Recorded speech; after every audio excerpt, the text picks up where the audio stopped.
Hello, আসসালামু আলাইকুম। সবাইকে কেমন আছেন সবাই? আশা করি সবাই অনেক ভালো আছেন। আমরা তো আলহামদুলিল্লাহ অনেক বেশি ভালো আছি। আজকে আপনাদের সাথে একটা পুরনো ভিডিও নিয়ে হাজির হয়ে গেলাম।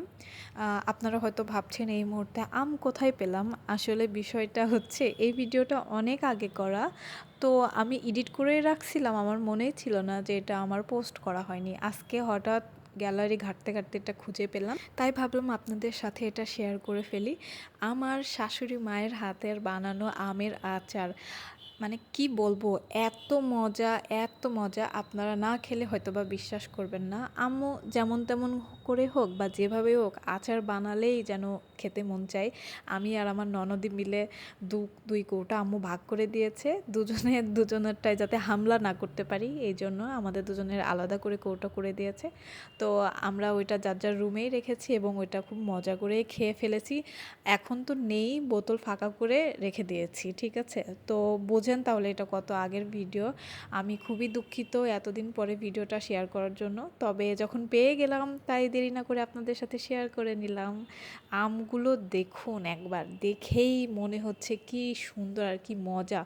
অনেক বেশি টক ছিল জানেন, দেখে না বোঝাই যাচ্ছিল না। পরে যখন আম্মু কাটতেছিল তখন এমন একটা ঘ্রাণ বেরোচ্ছিল টক টক করে, বাবারে বাবা।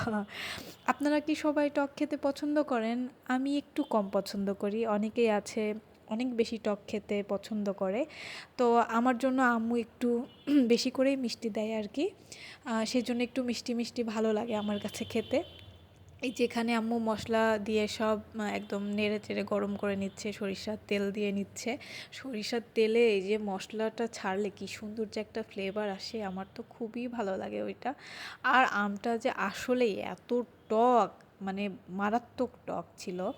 এখানে যে কত কেজি চিনি আম্মু অ্যাড করছে মিষ্টি করার জন্য, বারবার আমাকে টেস্ট করাচ্ছে। তো আমার কাছে টক লাগছে, আমি বলছি আম্মু আরও লাগবে চিনি, আরও টক আছে এখনও। এই করতে করতে অনেকখানি চিনি এর মধ্যে দেওয়া হয়ে গেছে। এটাকে আম্মু বলে আমের জেলি আচার।